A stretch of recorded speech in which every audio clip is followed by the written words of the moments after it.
absolutely right. We should be embracing it because that does make it compelling and interesting. But that transitions us, KP, to a bigger point, which you just alluded to. Jimmy Butler didn't just give the Lakers 40. He gave LeBron some of that, too, because LeBron was guarding him, and Jimmy Butler was giving it to him. And then Jimmy Butler echoed his sentiment, you in trouble. Y'all in trouble, because LeBron had said that to him earlier. So I love that reality. The only reason I think it's important to make sure the audience understands why this subject was even being broached, because there have been times throughout NBA history where other stars have been maligned from leaving the court early, or departing without shaking hands, or things of that nature. Those kind of folks, those actions have been called out by other stars who have made that. And we sort of pick and choose based on who we like or don't like, whether to applaud them for it or excoriate them from it. And what I'm saying is what you're saying, KP, which is this: we should appreciate the level of competition, the competitive fervor, and let's understand that a rarity happened last night. We saw LeBron James walk off the court knowing there was a brother that gave it to him, that outshined him. Max pointed it out earlier. Statistically speaking, Jimmy Butler did what LeBron usually does and outdoed LeBron in every statistical category that mattered while talking smack to him. We anticipated that that's what we were going to get from Kawhi Leonard, because Kawhi Leonard, as I reported months ago, Max, and if you didn't hear this, KP, I was personally told by a highly reliable source that Kawhi Leonard had said to somebody, tell LeBron James to stop being effing afraid to guard me. Okay, he was talking about LeBron, alluding to when we ultimately would face one another come playoff time.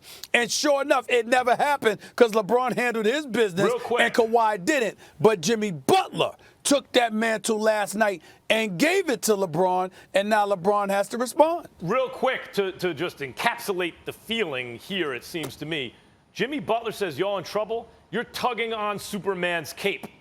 And it looked like Superman turned right around and headed straight to the Fortress of Solitude. But now LeBron's got to be Superman in Game 4. He tugged on Superman's cape. Jimmy Butler said, I did you better than you. And now LeBron's got to come out and be Superman as he usually is in Game 4. Perk, let me ask this. Do you think it was a mistake there by Jimmy Butler to be talking trash and in LeBron's face there at the end of the game now because he might respond next level? No, Molly, you got to do that. Look, they're down 2 of their star players and going Dragic and Bam out of the Bayou.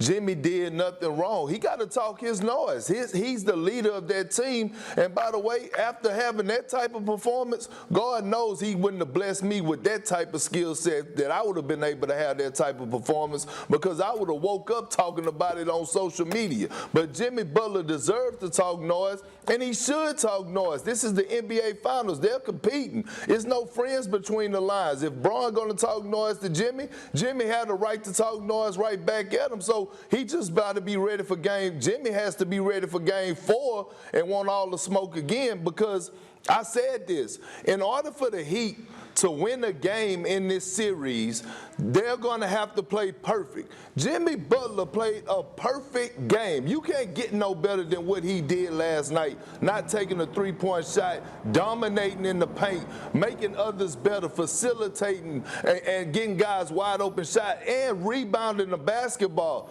He dominated so much that he was the only guy that had double-figure free throw attempts last night. So I don't see nothing wrong with Jimmy talking noise to LeBron.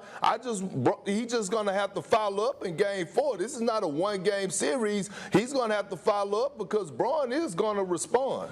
And by the way, with minimal excuses, because if Bam Adebayo comes back, that's additional help. You didn't have him, nor did you have Dragic. If Adebayo comes back, that's supposed to be a plus, which ultimately dissipates the level of excuses or rationale one would have for him not to put forth a duplicate performance. Jimmy Butler has to know that what you did in Game 3, and I'm not talking about 40 points, but you need to have big-time games. Remember, in 2006, the Miami Heat were down 2-0.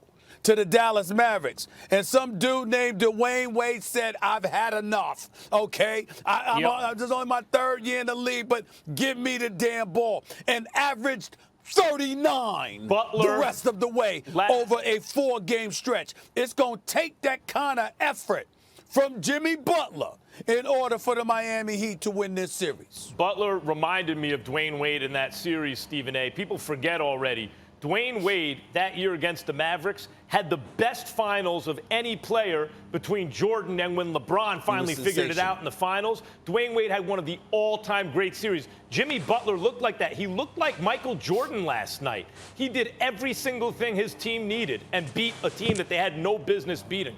Well, he did if you're talking about under the basket. But that dude, Michael Jordan, had an aerial assault to his game that was pretty much unmatched in NBA history. Yeah. Let's Did the put Heat get things another in its game? proper perspective, please. No doubt. Okay. Perk, what do you think? Did he get another game? That is the truth, you know. I said, That did is the true. Heat get another game? Oh, man. No, I don't think the Heat will get another game. I think. Thanks for watching ESPN on YouTube. For live streaming, sports, and premium content, subscribe to ESPN+.